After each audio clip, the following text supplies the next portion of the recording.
ما تيجوا مع بعض نشوف المكان دوت كان عامل ازاي قبل ما يجي يتفرش، وده هيبقى مثال حي جدا معانا للحاجه قبل ما تتفرش وبعد ما تتفرش. يلا بينا.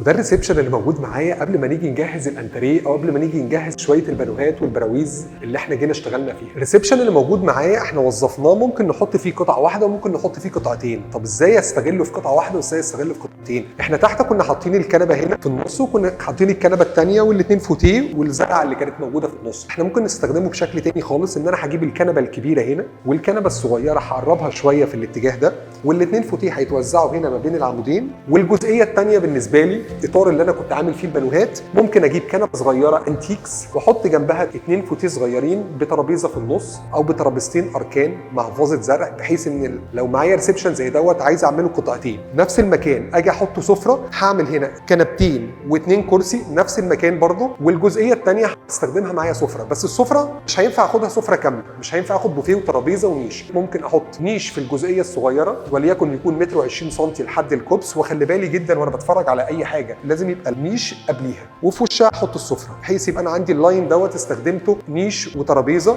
والانتريه بتاعي او الصالون بتاعي في الزاويه الثانيه بتاعتي. ده في الحاله ديت يبقى انا بدل ما احط سفره في مكان تاني بره الريسبشن، يبقى انا استخدمت دوت لمكانين مع بعض. وهنكمل في فيديوهات ثانيه ازاي ننسق بقيه الغرف.